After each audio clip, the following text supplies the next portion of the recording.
Good evening and welcome everyone to this, our second joint AFBI and UFU webinar. Tonight's webinar is entitled Resilient Grassland Management, and we have a good lineup of speakers for you. Just before we move on with that, I'm going to run over some the housekeeping notes for this evening. As you've just heard, the webinar will be recorded, and the link will be sent out after the event so that anyone that wishes can watch again. After the speakers and the videos, there'll be a question and answer session, and anybody wishing to ask a question should do so through the Q&A button, probably at the bottom of the screen on an iPad or along the top if you're using your phone. At the very end, there will be a survey, and I would ask you to please complete that so that our team can get the feedback and hopefully keep improving the experience. The expectation is, and I'll be the guy at the end again, but we expect the session to last no more than an hour. So after the presentation, I'll be back on again to chair the question and answer part. But for now, I'm going to hand over to Professor Elizabeth Magowan to introduce the topic for tonight. Elizabeth.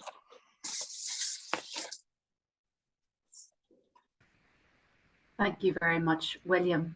And hopefully you can see a full screen there. If you could let me know if you can. Yep. Great, thank you, Jason. So folks, thank you so much for letting us into your living rooms here this evening. And it falls to me to set the scene just for a couple of minutes here, first of all. So as William said, this is the first of a number of webinars that we are undertaking with the UFU and AgriSearch. I'm really pleased to do so. And the reason we're doing that is because life is changing. So there we've got good old Grandpa Joe, who back in the day did a great job of producing food in the 50s, 60s. And really back then, you could say that farming was largely an extensive practice. And in fact, there's probably a lot of biodiversity on the farm, and soil health wasn't too bad at all.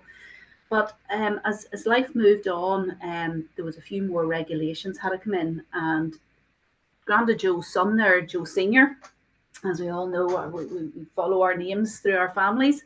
Joe Senior through the 80s and 90s has really had to keep up even more intensive food production. But in doing so, he's had to be very conscious of the nitrates and phosphates that he's producing on the farm and minimising the loss of those nutrients to the waterways. So Joe Senior has had a good bit of legislation to deal with in the recent years. But going forward, it's going to be a bit more challenging again. And last week, if any of you were on, we had young Joe, but young Joe's at a Carefree BDG group tonight. So his sister here, young Josie, is accompanying us tonight. And the farming for the young people going forward, the next generation, is going to be such that they not only need to produce good food, good, healthy, safe food on our farms, but they're going to have to continue to reduce the nitrates and phosphates. And we've all heard about Loch Ness recently, and farming does have a role to play in trying to reduce the nitrates and phosphates into our waterways. But also we're going to have to reduce these greenhouse gases, the methane and the nitrous oxides of the world, as well as ammonia emissions. And in parallel to doing all of that, we will have to increase the biodiversity on our farms back to those golden days, and the soil health that we have. And what the graph to the right-hand side of this screen also gives us a snapshot of what the grass growth could be right out to 2040. So Debbie McConnell, when she was with us a couple of years ago, took the weather forecast from the Met Office right out to 2040. Now we can argue how accurate that might be, but taking those forecasts and applying them to our grass check model, we can see from this grass that there's going to likely be more grass towards the back end shoulder of the year into October, November, and there's going to be more volatility throughout the year, as you can see by those red bars. So there's a lot of challenges ahead, and these webinars are really to help farmers and practitioners get that win-win out of both their farming practice and protecting their local environment. So it's to give you guys hope, and that there are plenty of mad scientists working away in the labs at the minute on lots of interventions, technologies, ways of improving things. But in the meantime, there's also a lot of things that farmers today can actually do today. And a report that we recently compiled with partners across the UK and published by CL, which is available on the internet, really outlined quite a long list of interventions that farmers can adopt, as I say, today, to help improve their productivity and profitability, as well as reduce the environmental impact of their farm. So over the next 4 weeks, last week we had a session on increasing production efficiency, and if you didn't see that, that should be available on YouTube to watch back. Tonight, I'm pleased that David Patterson from AFBI Hillsborough will be talking us through resilient grassland management, and then in the coming weeks we'll be looking at dairy nutrition, then nutrient management within our grassland systems, and lastly, but by no means least, trying to help folk understand this carbon benchmarking story and what's involved in it, and indeed look at case studies of where it's been used. So folks, with no further ado, I'm pleased to now hand over to David Patterson.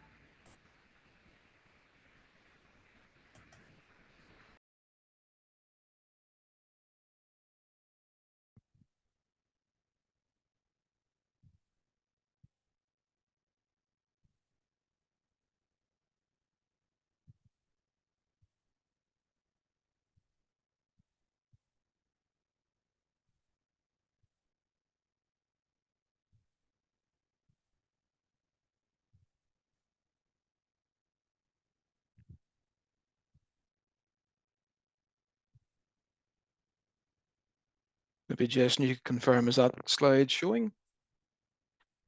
No, nothing yet.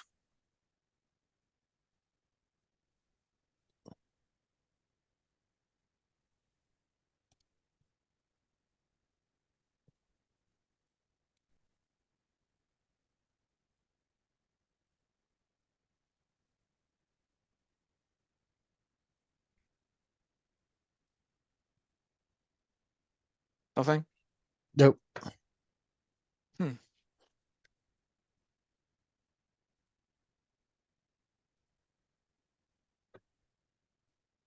Seem to have lost functionality here. Sorry, folks. Do you want me to share what I have? Has it changed? Or? Bear with me.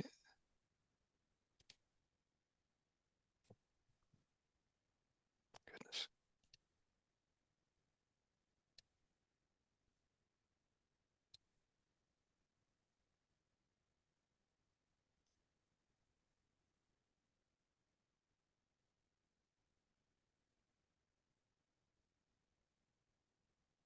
Try that now, Jason. Yes, that's you.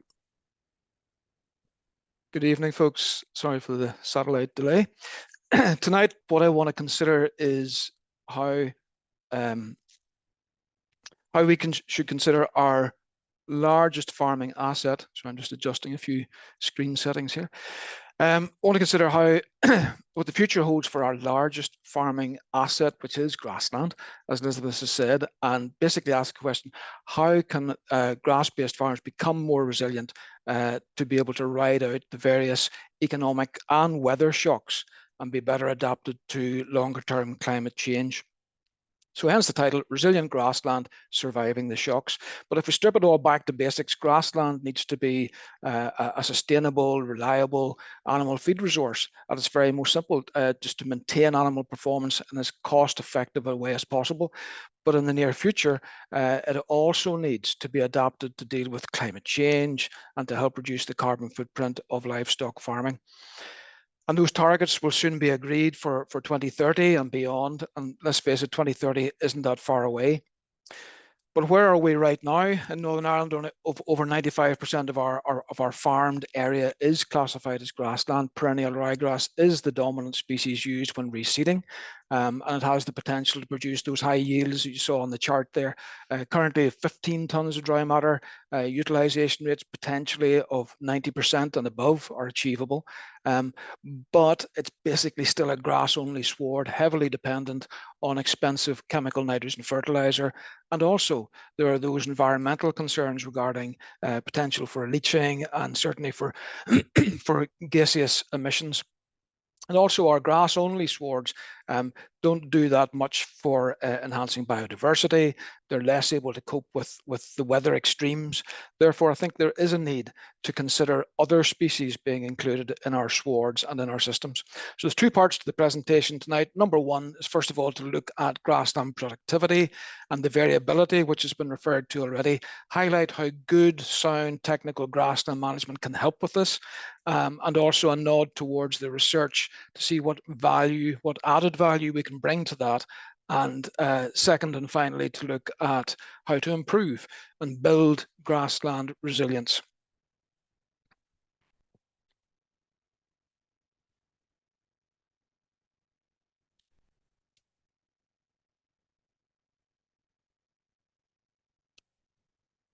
It is working. So the main challenge for optimum grazing efficiency and performance is the variability, which already has been referred to, and it makes grassland more difficult to manage and also very difficult to model from a research point of view, as you can see on this grass check graph. Also our sister project, silage check, which is looking at silage yield variability across individual fields, has shown immense variation with up to 40% yield variation across a single field. So the graph on the slide just now just shows the last 5 years of grass check data, and it's the accumulated growth over each calendar month is what's presented there. So you can see the overall variation across the season. But what's more concerning for me is if you look at the variability from year to year within a particular month. So I've circled July there, and I'll quickly move to zoom into that.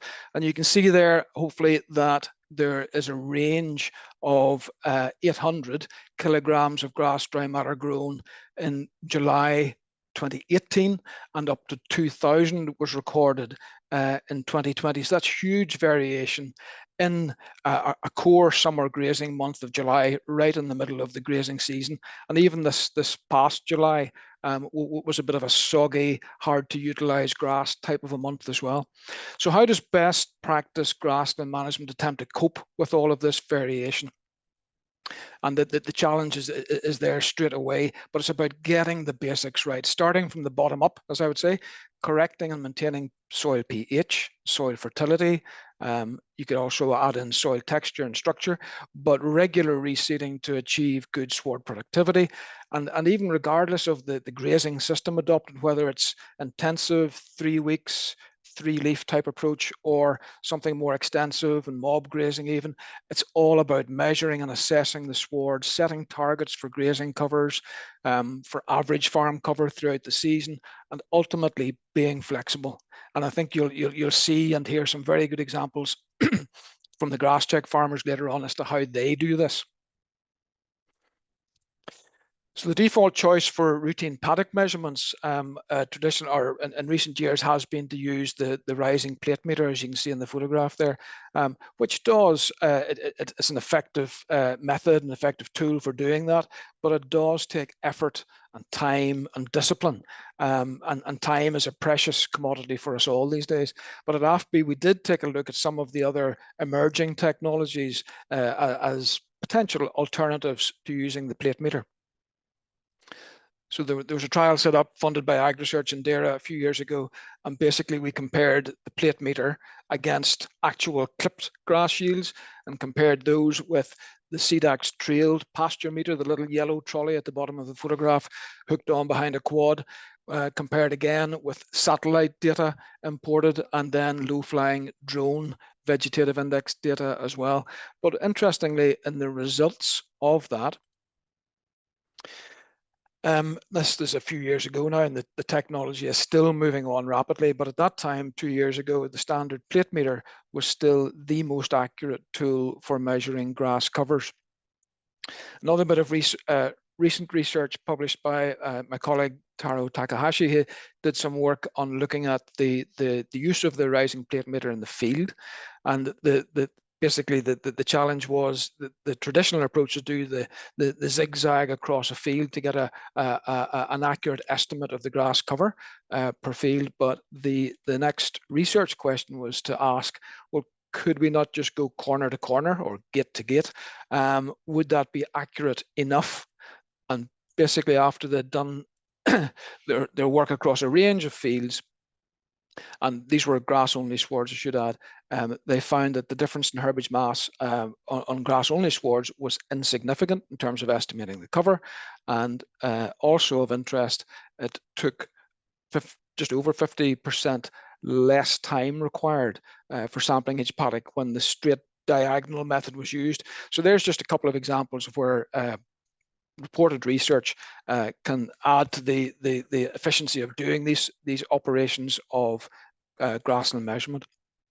And a bit of a nod into the future, we're also looking at new technology there with virtual fencing, where they're using a couple of different stimuli to control grazing areas within fields without the need for fencing off individual paddocks. So there's massive potential savings there on labour and fencing time and so on. And the research on that underway at AFBI at the present with Queen's.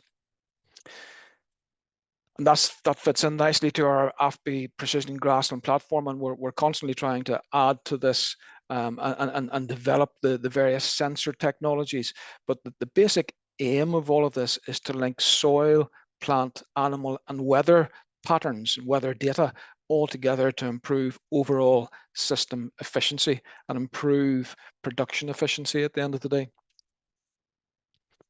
So the second part of the presentation I want to consider and focus on how we can actually build resilience into our swards to be able to ride out those environmental and economic shocks that do come along on a regular basis.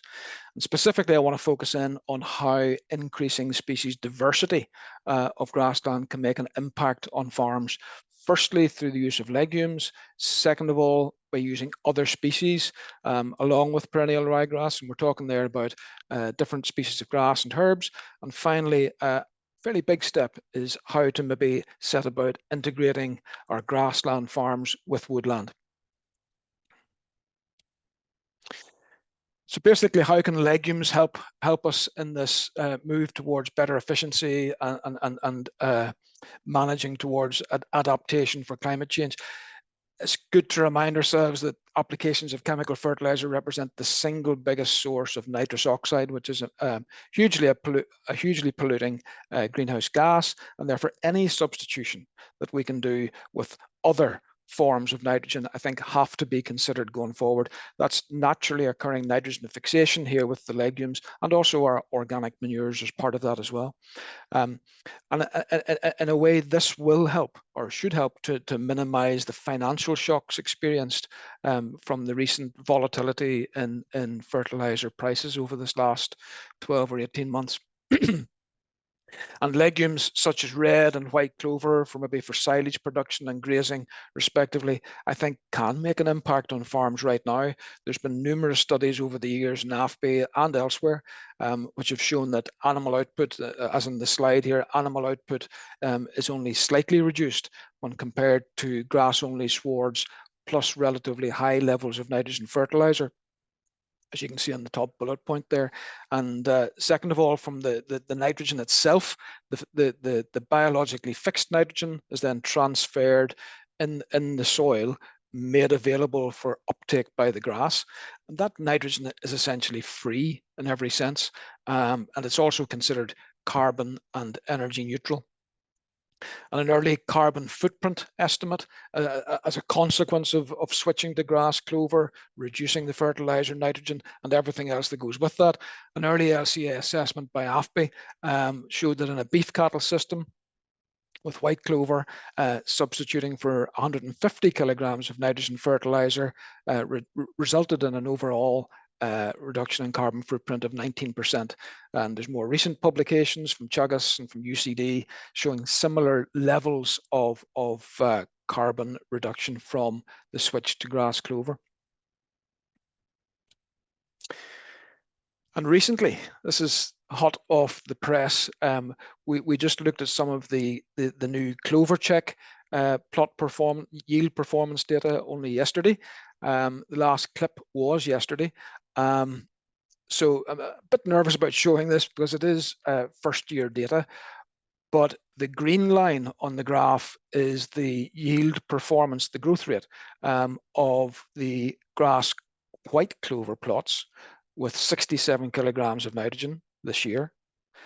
The reddy brown line is the grass growth rate from the grass check plots with 270 kilograms of nitrogen per hectare over this growing season just past.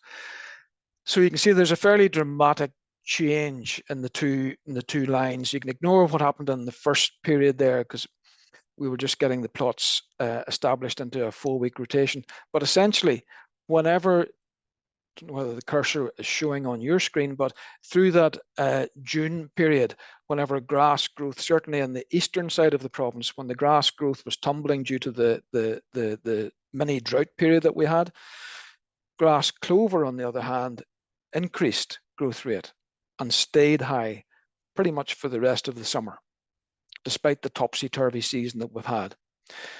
And we just have to watch that we're comparing apples with apples here, but essentially the grass plots with that heavy amount of nitrogen going on, they're cut on a 3-week rotation no matter what.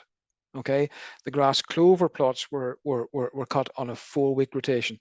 So what you've got here in this graph, the difference is showing about an extra 2.5 tons of dry matter was produced on the grass clover plots relative to the grass onlys in that June to September period. Now it is first year data, so I'll heavily caveat that, but it's a slight surprise to me that the difference was as big, and it shows great promise, I think, and potential for the potential for clover and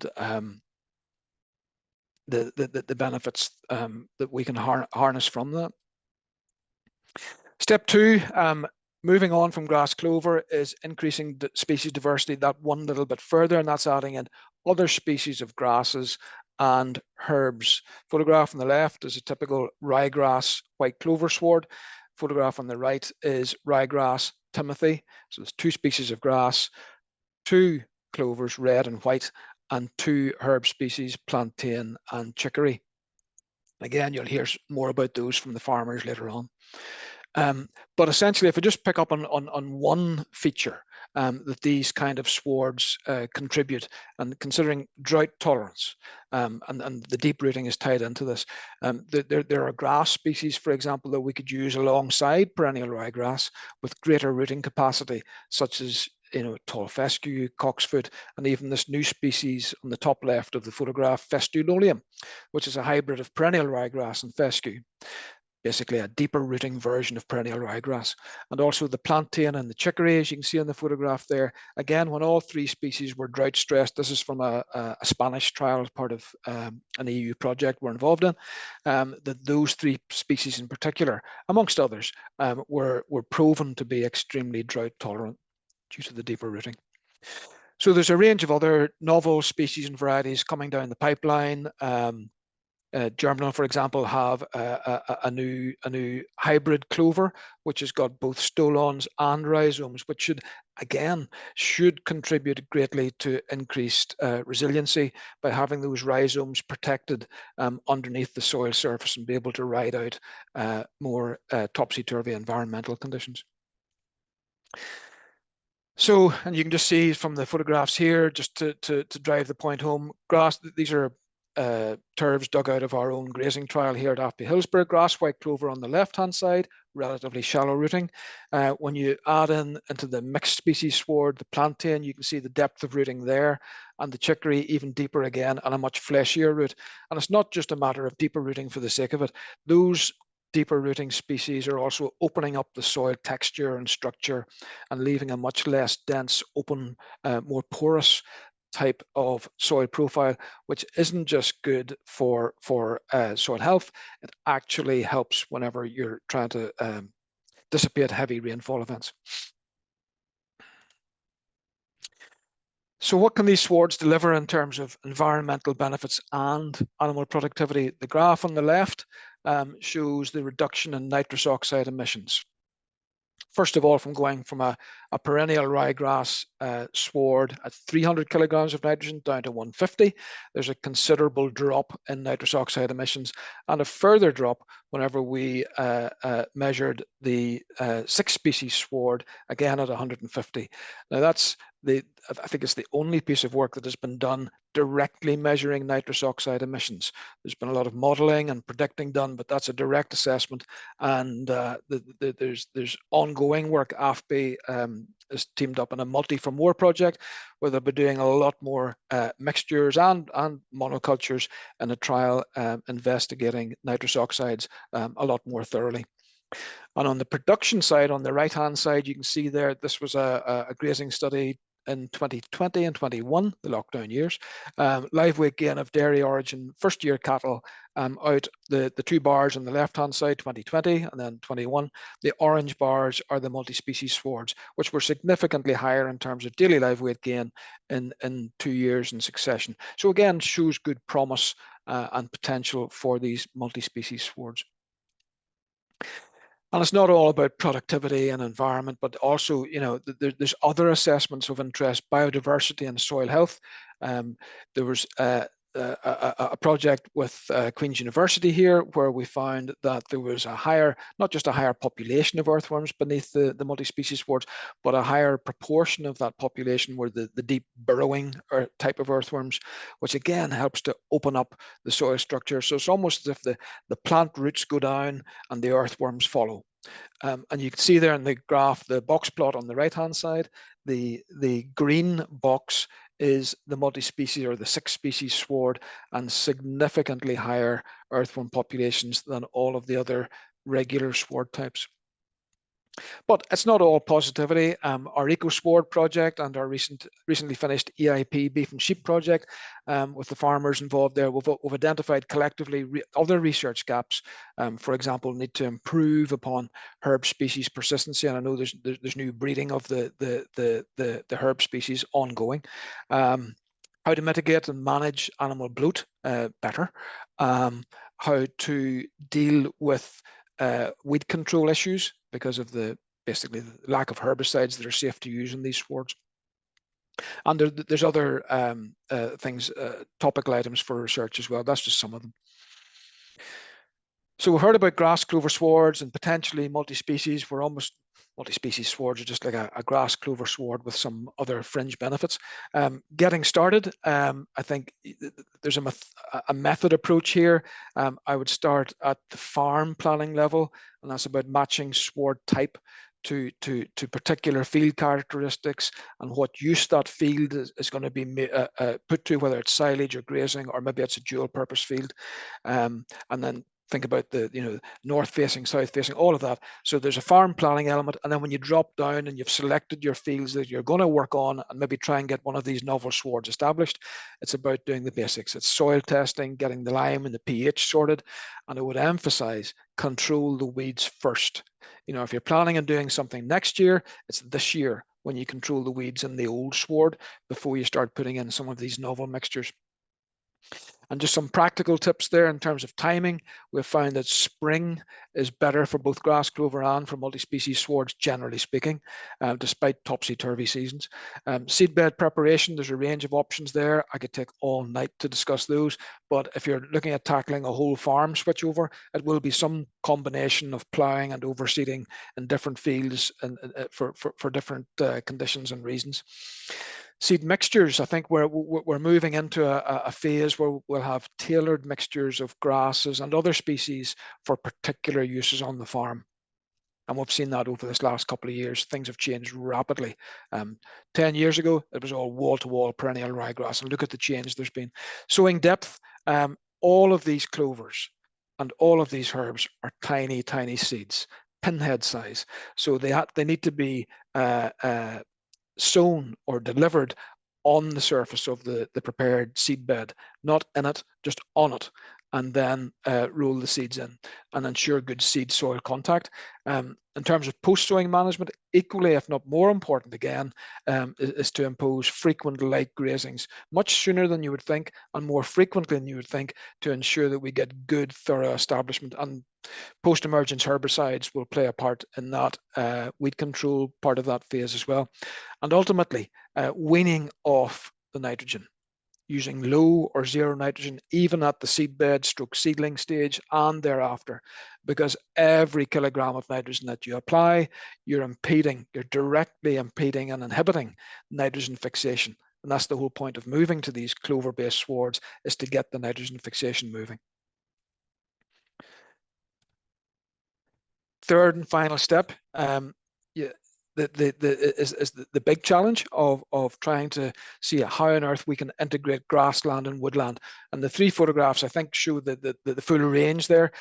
Trees at the edge of the fields versus trees in the field, or perhaps there's parts of a farm on the right-hand side, parts of a field or parts of a farm maybe, which can be dedicated to sort of more dense woodland. The video that you'll hear of later on from Patrick Casement is probably somewhere between photograph 1 and 2, which you might call parkland. So again, this is about adding these larger species. It's not necessarily trees, shrubs can be involved in the future, but integrating woodland into grassland farming. So what's the environmental benefit? What's the gain here? AFBI results from all of the really good work done since the late 80s down at AFBI Loch Gall, where they have the agroforestry research. Results show that there's significantly more carbon stored in that upper soil layer under the silvopasture compared with normal grassland. And in terms of, if I click the slide, in terms of carbon sequestration, silvopasture can sequester over twice as much carbon as normal grass-only grassland. So I think the research has proven the benefits, and we just have to think more about how we adopt these into systems. Another very interesting feature, I mean, there's so many features that agroforestry and silvopasture bring to the table, but resilience to weather extremes, thinking about tonight's theme and tonight's talk and resiliency and all of that, what they proved at Loch Gall was that the silvopasture, the soil beneath the silvopasture had much, much greater soil permeability. So as the water permeates and percolates down through the soil profile, you can see on the chart here that the light pink bars in the back are the rate of infiltration right down through to about 75, 76 centimeters. So almost 3/4 of a meter down through the soil profile, the soil in the agroforestry was still draining faster than it was in the regular grassland soil. So, and I think this is important for not only riding out weather shocks, but you know, there's other gains to be had there in terms of extending the grazing season, and maybe coping with flash floods of rain. Because let's be honest, we're getting those all through the summer. You could have 5 days of heavy rain in July, you know, and 1 or 2 fields of this agroforestry type establishment could be your go-to field in terms of a farm landscape, could be your go-to field to take livestock to. It's almost like an outdoor shed, and still we're getting these other benefits of carbon and so on. And we talked about that farm planning earlier, so it fits into that theme. There's other benefits there, and I'm grossly oversimplifying because time's almost up. There was benefits under an agroforestry for earthworm populations, macro and micro fauna and flora, and for the pollinator species as well, which is all good. And in terms of future research challenges, you know, the work has established the system can deliver this range of ecosystem benefits and services, but the evidence base is still largely from one site, and mostly with one tree species. So that scope needed to widen and has been widened with other colleagues in AFBI working on that. And there's still much more need for research with trees and grassland, with large ruminants, not just sheep. So you'll be glad to hear, this is the final slide. So to sum up, I hope you can see, that's been a whirlwind tour, but I hope you can see how In terms of reacting to some of these environmental and economic shocks that we have to deal with in grassland farming, how measurement and managing grass swards can be of benefit in terms of dealing with that variability that we can see in the graphs, and building up resilience by increasing the species diversity in our grassland farms as well for short and long-term benefits. But in case you're sitting there wondering, where on earth does this all fit into the bigger picture for sustainable farming systems of the future? In this last slide, further to that CL net zero report that Elizabeth referred to, and other modelling studies that have been published, I think these give confidence as to how the various components can fit together in terms of a farming system. And you can see there on the slide the combination of increasing production efficiency measures. We've talked about those grassland components. Last week, you heard about the animal production efficiencies that could be adopted. And if that can be done and release some land in a whole farm picture, release some land for carbon sequestration, and that could be trees, as we've just outlined, perhaps other land uses as well. I think that the sweet spot would be to achieve both of those and still achieve an overall similar level of farm output. And that's the challenge. But modelling will take us so far. And the punchline at the end there is we still need to evaluate these modelled approaches in real farming systems before we can have the confidence then to roll out to a wider adoption across the country. So with that, I will finish. Thank you, Heather. Thank you, David, very much for that. And just a reminder to everyone that the Q&A function is open and you can put your questions in that at any time. So as we said last week, at each of these webinars, we bring you case studies from farms across the province who've been working with us as part of the Beacon Grass Check and the EIP projects. These farmers are an integral and vital part of AgriSearch's work, and we couldn't deliver programs such as Grass Check without their help and support, and I'd like to acknowledge them on that. This evening's video features James Henderson, a beef and sheep farmer who farms close to Kilkeel, Hugh Harbison, a dairy farmer from Akadui, Frank Turley, a beef farmer who farms with his father, Paul, near Downpatrick, Patrick Casement, who has a beef and sheep on his farm near Ballycastle, and Jonathan Blair, a beef farmer from Ballykelly. So we'll get on and start the video.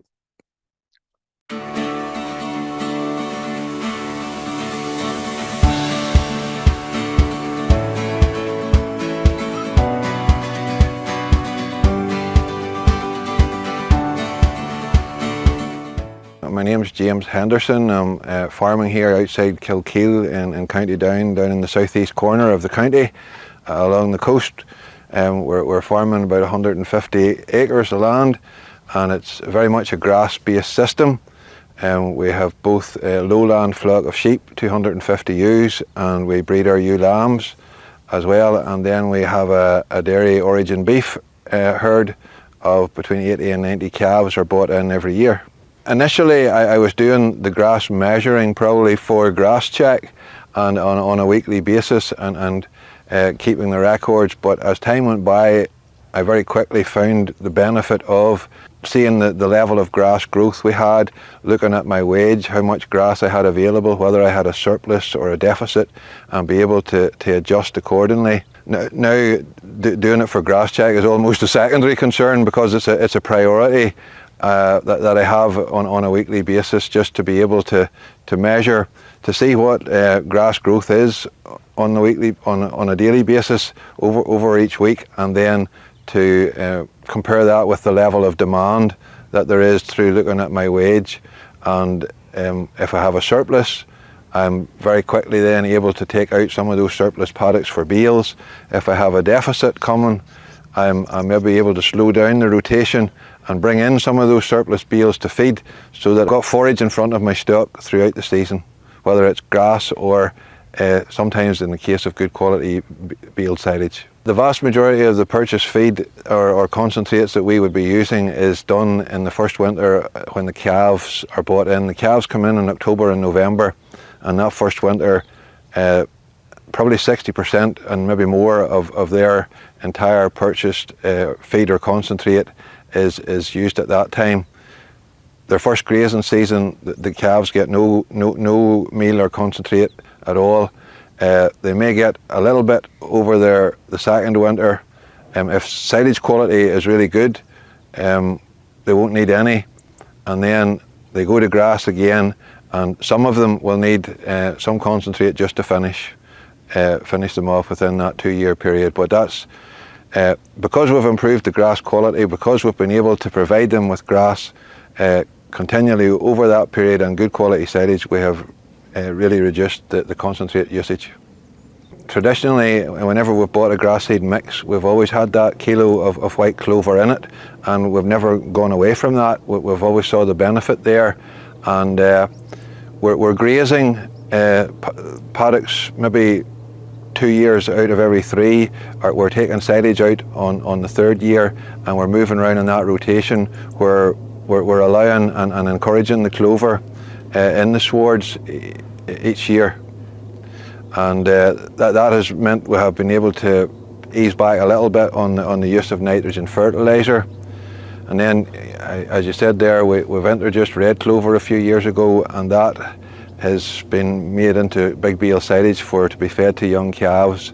And again, well, that's just grown on slurry and no nitrogen fertiliser, and that has been a really good benefit there. High protein forage with no nitrogen fertiliser.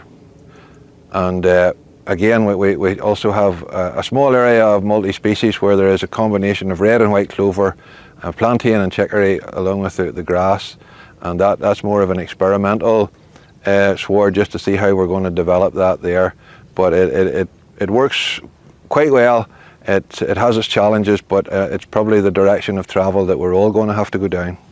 I suppose now since 2016 we have been operating paddock systems for our cattle initially, and then we've also introduced it to the sheep, and we found that a great benefit. Most of our fields are 6, 7, 8 acres in size, and to really graze those out properly is very, very difficult to do. So we split them into, for the cattle it's into 2-day paddocks, the sheep it's into 3-day paddocks, but it means that we concentrate on one area of the field and it's grazed down to covers of 1600 in the early springtime, and then we move them around to the next paddock, and that allows the previous one time to get up and the leaf to get going again.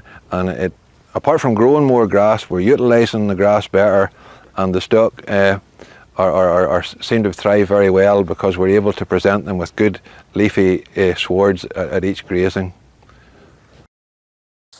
Hi, my name's Hugh Harbison, and I'm farming here in Nakadoo, which is between Nakadoo and Coleraine.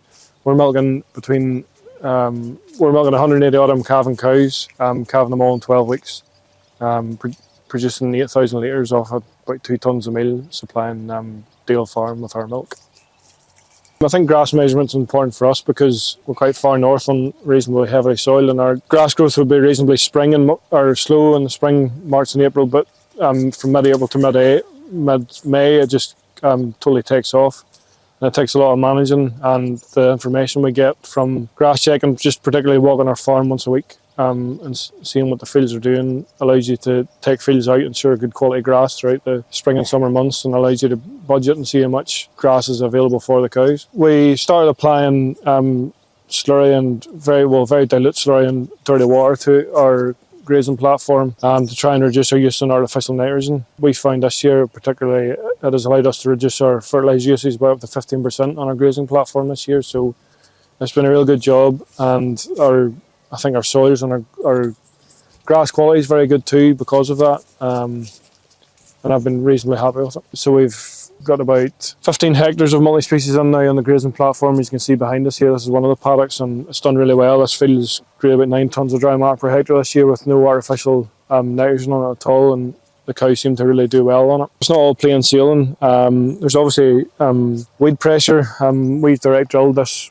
paddock you're looking at here. We direct drilled it last year into spring oat stubble, and I think that's been a real good job, and it allowed us to manage the weeds before drilling it, particularly the docks. There's also the problem with the openness of the sward and whether it'll have the longevity as other grassland swards on the farm, and it'll be interesting to see the results over the next few years. There's no denying the fact that the newer grass varieties are better performing, better better quality. The cattle seem to do well on them, so we're just managing those and reseeding as much as we can, and keeping an eye on the soil nutrient status and making sure pH is right, P's and K's, and just getting the basics right really.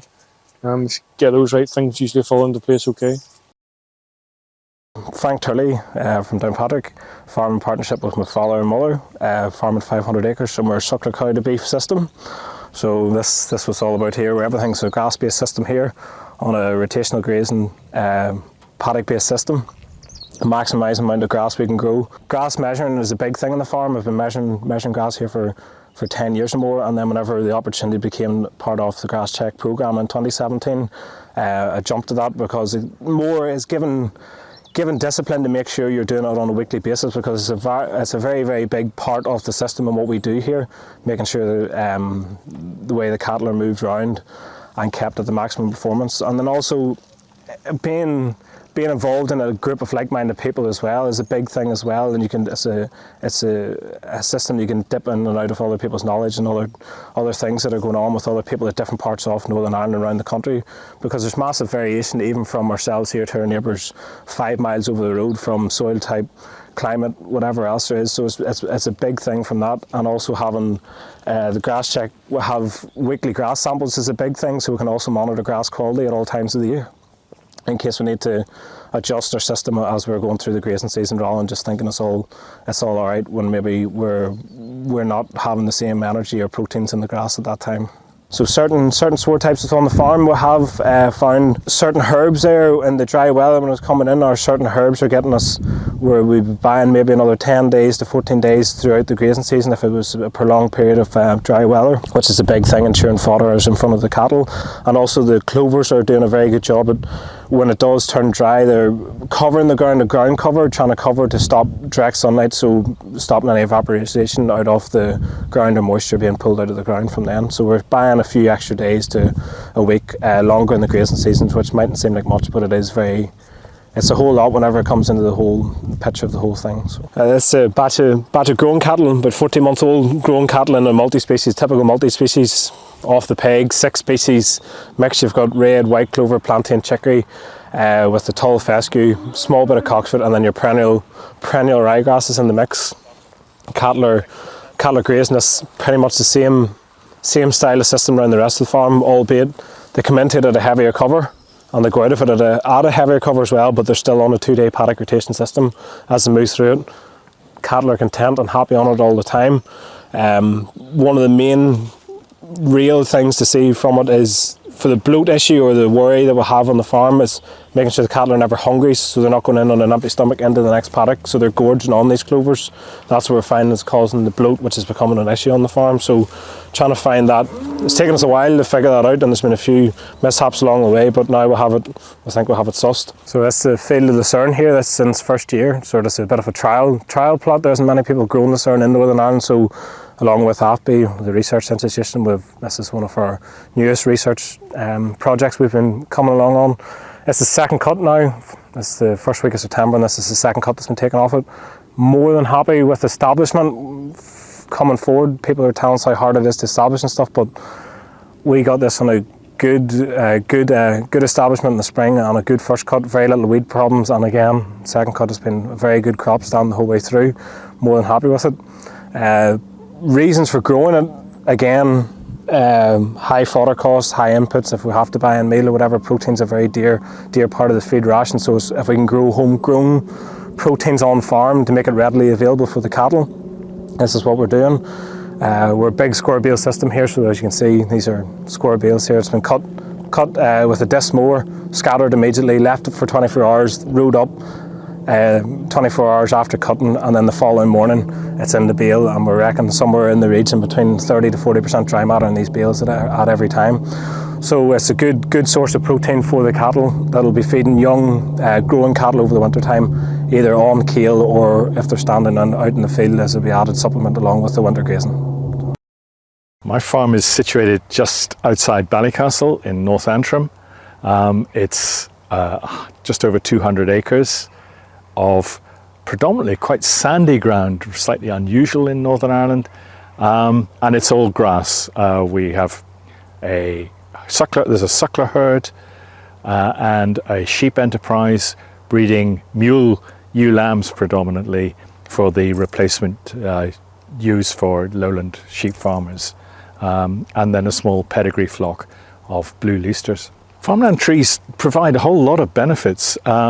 They provide shelter, and that's particularly important on my farm because we're very exposed to the North Atlantic, just less than a mile away. They provide carbon sequestration in a way that we know for sure that carbon is actually being sequestered in a way that soil doesn't do. They provide shade in the summer, and that could become increasingly important as the climate changes perhaps. And they improve the soil porosity and structure underneath them, and provide nutrients through the fall of leaves, the deciduous trees anyway, through the fall of leaves in the autumn. So they provide a range of benefits, apart from the fact that they just look beautiful. This is a tricky one because it's an expensive business creating full-blown silver pasture and planting, ranks of trees. But I've been experimenting with parkland trees and putting in just a much lower density of trees, a much lower cost involved, and one can get quite a lot of the benefits, I think. The trees will grow bigger and faster because they have more space, more light, and more nutrients and less competition from the other trees. So that's one of the solutions. Hopefully there will be more grants available in future for establishing silver pasture, but it is an expensive and quite difficult business, particularly when cattle are involved on the farm. Johnny Blair, I farm in partnership with my father and my mother. We farm just shy of 300 acres here in the northwest. We face out towards Donegal. All of our land is north facing, so we get very little of the south facing sun. We are all sucklers. We have somewhere in the region of around 90 cows, and we are trying to take everything through to beef that we can, but we do sell live as and when we need to. We are trying to target a more of a low input system here now as opposed to a high production system. The grass check has been very beneficial from the point of view of, well, one, you're meeting and you're talking with farmers who are very interested in grass, people who are doing roughly similar things to you, and people who are doing completely different things to you in terms of grass, and that's always a good thing because you have to challenge yourself and challenge what you think you know. Grass budgeting, I suppose, I don't use the same much now because I'm not taking grass out for silage as in a three-leaf system would, but at the same time I still enjoy measuring grass because it shows me what my benchmarks is in growing grass and how I can still grow grass in a low input system and what sort of grass I can grow. We've quite a few multi-species swards down now, and quite a diverse multi-species swards with about 14 or 15 different species of plant in it. Seeing a lot of benefit from the point of view of being able to grow at any time of weather conditions, shall we say. It's not affected by drought, or it's not affected necessarily by excessive rainfall events. Opening up the ground and the soil is as much of an importance to me as it is what it can grow above the ground. I think quite often as farmers we forget just how important the soil is to our businesses, and having a diverse mix in a field setting in your soil is very beneficial for the microbes under the soil. It's very beneficial for keeping your sward or your soil open and aerated. Whenever you look at a multi-species sward, if you're not used to it and you're used to looking at very neat manicured pastures, you will look at it and think it's a mess, and you'll think that you've just sown a bunch of weeds. But that is probably as much of an issue. I think you have to also give them time. Compared to a perennial ryegrass sward, a perennial ryegrass sward enjoys being beaten, it enjoys being eaten and recovering, and eating and recovering, whereas some of these more novel swards will require a lot more time to fully manifest themselves within the profile of the sward, and I'm hoping that they will last longer if I leave them longer as well, as opposed to only being a short-term thing.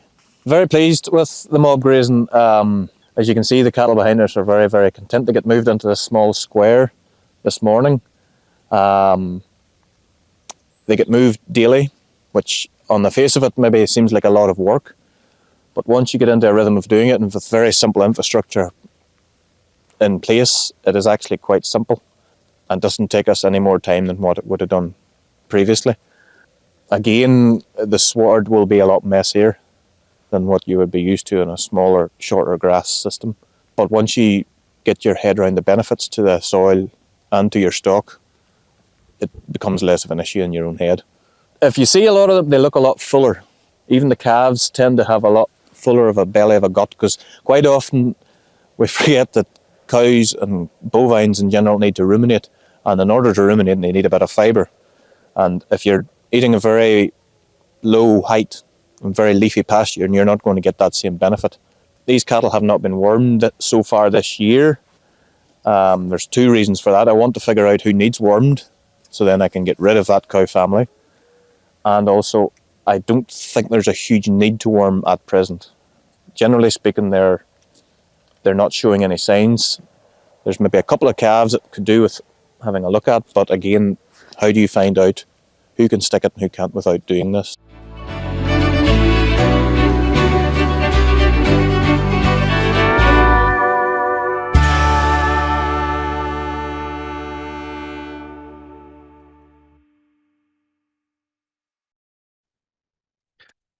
Okay, now, so I'll just do a quick sum up and then hand over for the Q&A. I mean, grassland is the bedrock of our dairy, beef and sheep farming systems in Northern Ireland. It accounts for over 90% of our agricultural area.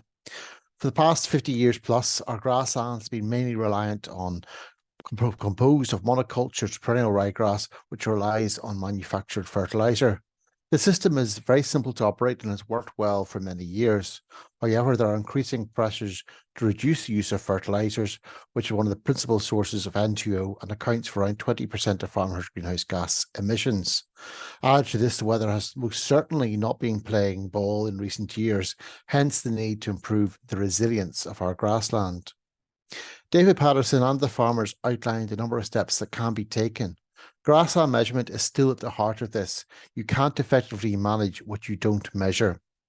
Clovers will have an increasingly important role to play. Grass clover swards, as has been shown, can achieve good yields, but they require a higher intensity of management than grass monocultures. They are much more fussy when it comes to pK and pH and require nurturing during early life. Transitioning farms to clover is a long-term endeavour and not a quick fix.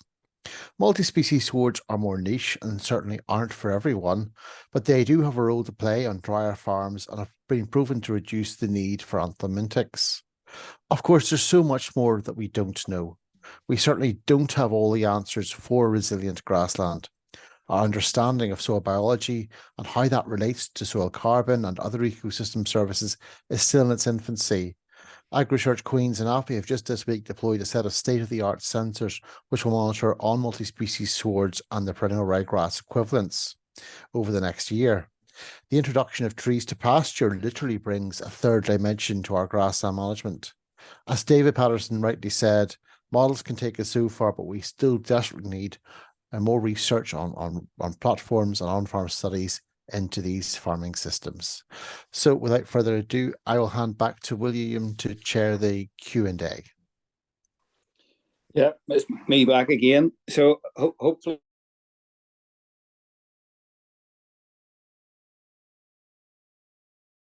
lots of new ideas there and lots of things to question and discuss. I suppose I'll start off back at David Patterson, his piece in one of his trials that had mixed species swards that had got a small amount of nitrogen. And our first question of the night was from Tim Morrow asking, is any nitrogen needed with mixed swards? And I'll put that to David first and then bring in some of our farmers because they seem to be some of them seem to be using mixed swards without any. So David, do you want to address? Yep. I'll try and be brief. Yes, absolutely can be done without any nitrogen. Not the case for P and K as has been referred to, but there are some situations where there could be a need for spring nitrogen input.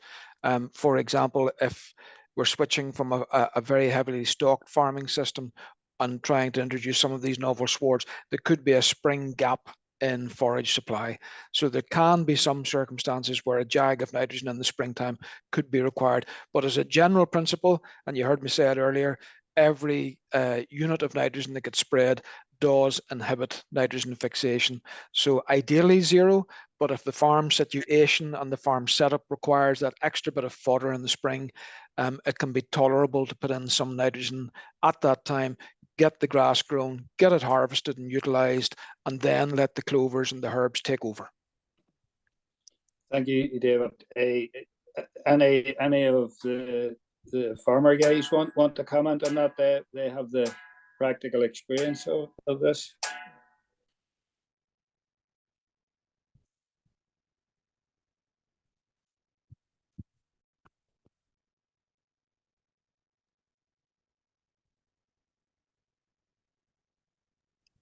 Sorry, I muted myself there to hide my clock. Hugh Harbison or James Henderson, do you want to comment on you mix swords without any nitrogen? Yes, well, we have only a small area, William, but we have tried to proceed without any use of nitrogen, but then we were able to maybe rely more so on our grass swards in the early spring.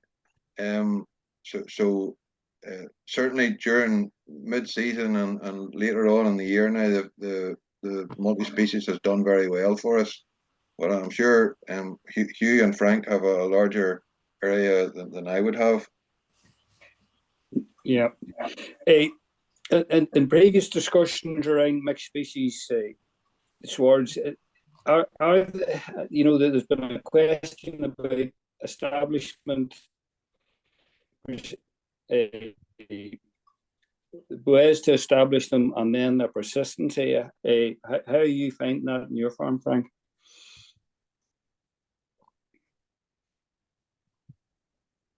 Yeah, establishment hasn't really been too much of an issue now.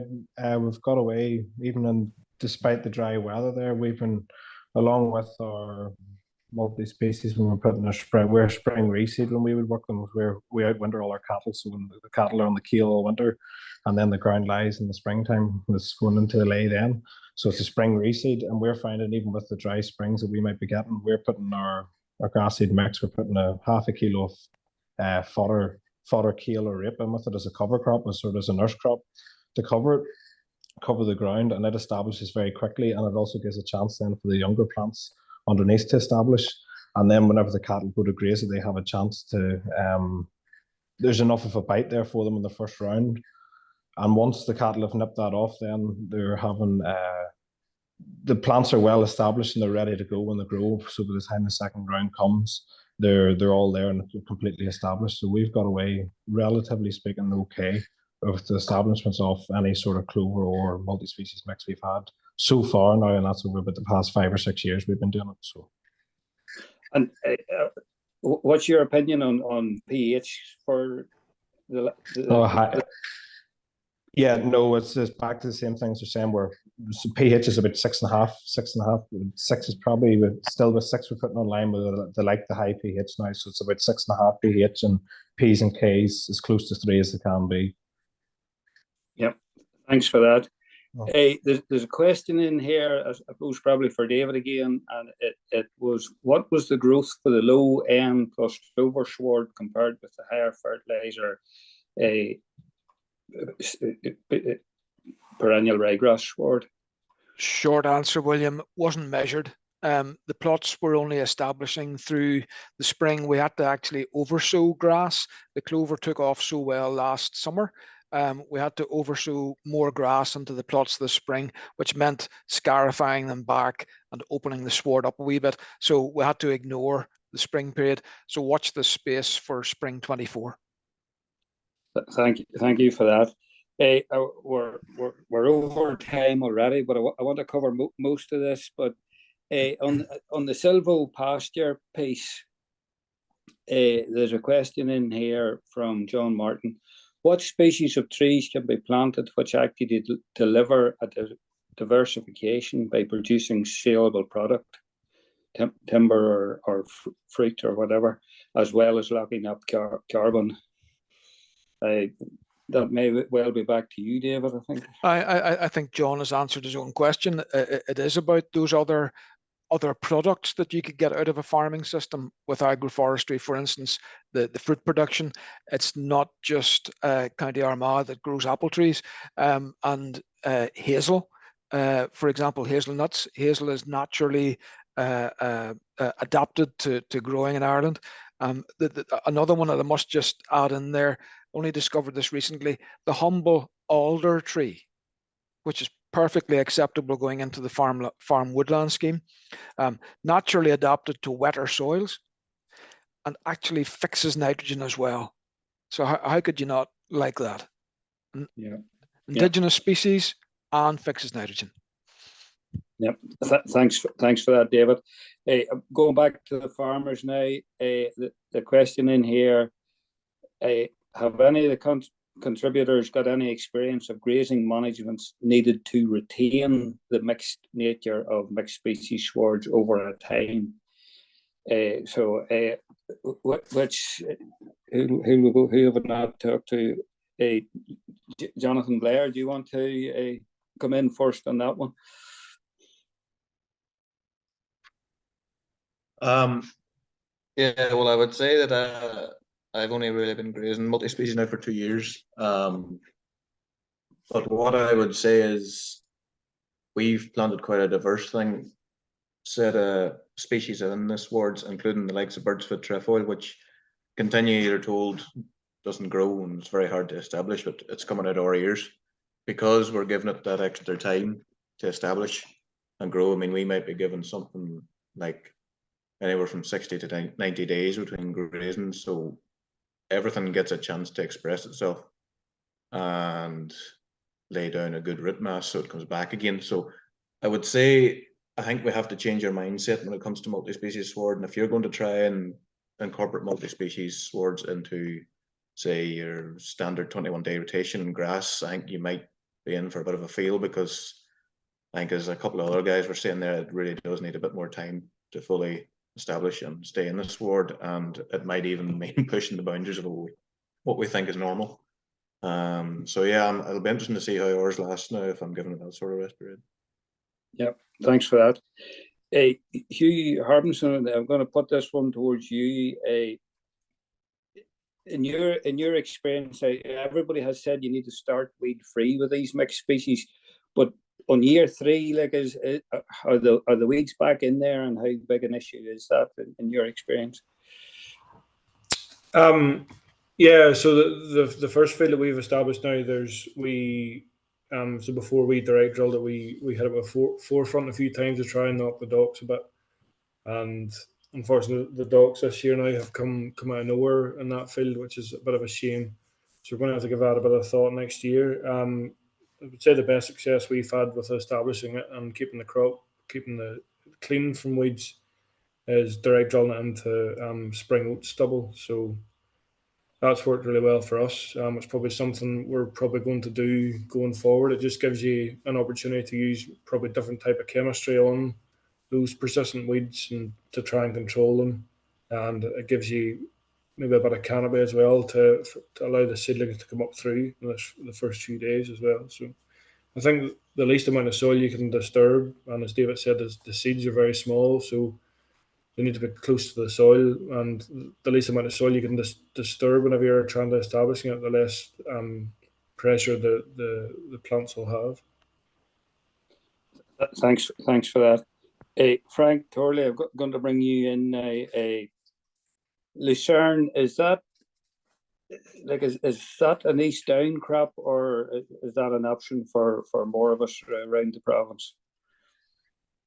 At this stage, it's very hard to tell. At this stage, we're in our first year. Down where we are here, definitely, it's going to be a big one. I think we'll going forward. We're going to put more of it in, for future-proofing fodder supplies and stuff in the dry weather. How it'll persist it might be dry down in East Down here at the minute, but we're also very wet at the minute as well. So we're cut there at the start of September, and by the start of October, and in about 2 weeks' time, we'll be ready to either cut it again, or else it'll have to lie into the following spring. And we don't really know where we're going. There's not really much of a forecast to show us whether we'll be able to get onto it. And if we do get onto it, what damage you'll do is more of the fear of if you damage the plant, will it persist into the following years and that. So on different ground types, again, it's just the learning curve at the minute. We're not too sure how it's going to go. We're just going to have to suck it and see and wait and see what this year throws at us. So. Yeah, thanks for that. Final question. We're coming. You've got off late so far, Patrick. The parkland trees, they're lovely to look at, but do they actually deliver the benefits that a full silvo pasture would deliver, in your experience?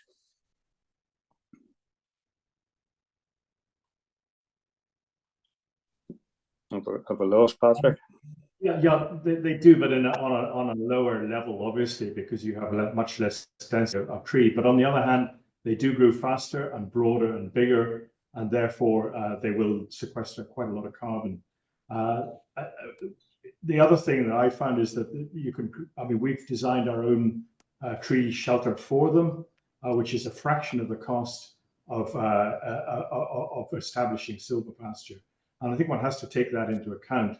And they provide a lot of benefits. So it's like a lot of these other things, there are a lot of unanswered questions here, and we need to just give it time to see how it develops and how well they do. But I think, getting the species right, as we've just discussed, is important, and finding, the right species for the right soil and for the right exposure, for example, because, some trees, well, I couldn't grow them here because of the salt and the wind. Other species, no problem at all. Unfortunately, ash, which is one of the best species for silvopasture and for the parkland type trees, are a no-no now with ash dieback. They have a lot of benefits. They cast a light shade, so you don't get the shading effect underneath them. They come into leaf relatively late and lose their leaves relatively early, and so you get better benefit from the grass underneath them.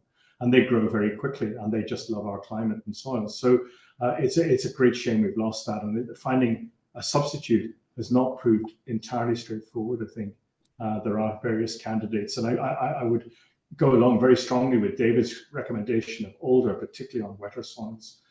It's absolutely the ideal tree and grows exceptionally fast if it's got the moisture to grow. It's not. It doesn't have huge other benefits from the timber and so on, but it is a really good contributor in all sorts of ways. And as a native tree, it has a lot of biodiversity associated with it. Thank you for that, Patrick, and indeed thank you to you all for your contributions tonight. It's been hugely interesting, and there's an exciting time really for all this, for this new type of species. So, as I say, we're out of time for tonight. I'll give you a warm invitation to next week's webinar. Its topic is going to be dairy nutrition, and anybody that cares to is very welcome to join. There will be the video of tonight's event available after this. So, thank you once again for joining in, and good evening.